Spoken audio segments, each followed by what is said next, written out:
like you never really got going at times. Was it just a half step behind here and there, shots not landing when you wanted them to? Did you feel like you're just below your best for a lot of the game? Yeah, well, start of the game, 14, was it 4-15? So that's not a world we want to live in, down by 11 in the first 3-4 minutes of the game, and then we're playing catch-up. I thought the guys played their hearts out, gave the effort, everything that we wanted to do there. You know, there was a few concentration issues on the glass, some bad rotation for us, and they, you know, and silly fouls. We gave them to the foul line. So a combination of those things. But look, it's only 3 points, so, you know, we gave the effort. We just need to improve our concentration. Is that a sign that perhaps blokes weren't feeling as good as they should? We saw Norton knocked it off the board a fair few times, getting Trevor and Bryce was hobbling a little bit as well. You had a big schedule. Was it just that people weren't as on as what they normally are? Oh, it's, you know, you got to be on point, yeah. And guys coming off the bench weren't ready to shoot the ball and play, and you know, it's disappointing in that part. But look, we played our hearts out without a question. That's what I love about this team. We give it a crack every single night. We got to improve our communication. We got to improve our rebounding, our box out, all those little things that it's easy not to do, but a championship team does them. And that's where the journey we're on to make sure that we're doing them every single time. The rebounding is always a big key performance indicator for you guys. When you started with that ball, was that an alarm bell raised for you? Oh, it wasn't an alarm bell. There's got a couple of 7-footers in their team, but I thought there was a few others that we should have picked up and gone down. And, you know, we did a great job after the cap was out of the bag, but we've got to do it at the start. How did you find it, Clint? Obviously, as you said, it was at stages you guys looked good, at stages you were a bit off. What did you think was the good and the bad of the night?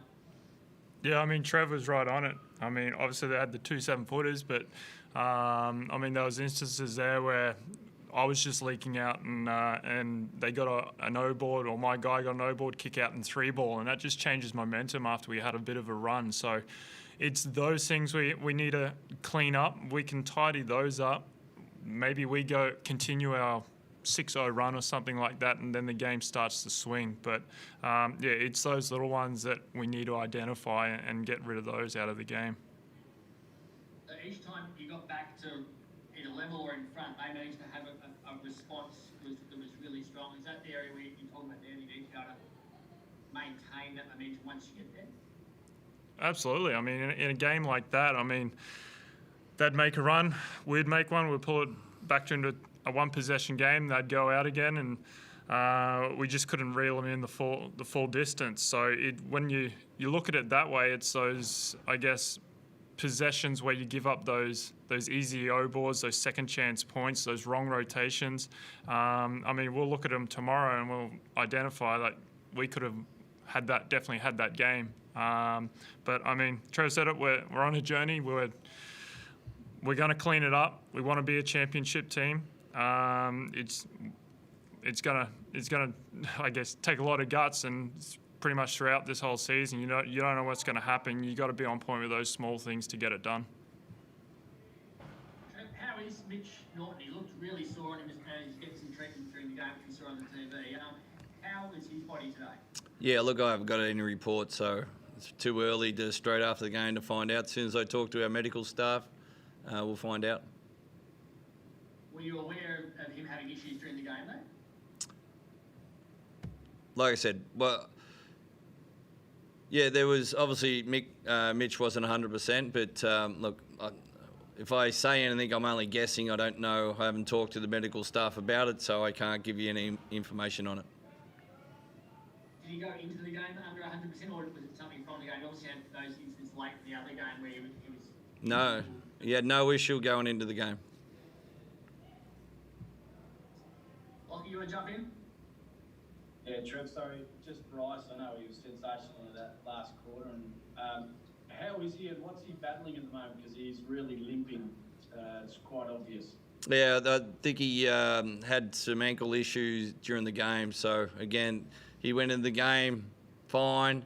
And, again, I haven't seen the medical staff to know what the evaluation is. So, we'll go through that period tomorrow and go from there. Obviously, it's all about management, isn't it? Do you think about resting him, or can you not afford to rest Bryce Cotton? Well, we're not like football that rest guys. We play, and Bryce and Mitch are both soldiers that, if they're hurt and can't play, they are really hurt. They want to play, and Bryce has proved that last week when he was, laid up for 3 days and came out and played a game. So, again, I don't know. I haven't talked to the medical staff. Thank you. Any final questions, guys? Trevor, I know this probably isn't necessarily your domain, but the news of the day over here was that 75% capacity is going to be in place when you guys get back and borders are going to open up, which obviously impacts upon you guys. How happy are you? You're not going to have to quarantine when you get back hearing that news, and how happy are you you'll have all of your members able to attend? Yeah, probably not. I haven't got fully. I don't know the news. I've been locked onto the game, so what you're telling me is all new to me. But I think tomorrow, ask me that question, I can give you a decent answer. No worries, thank you. All good? All good. Thanks very much, guys. Cheers.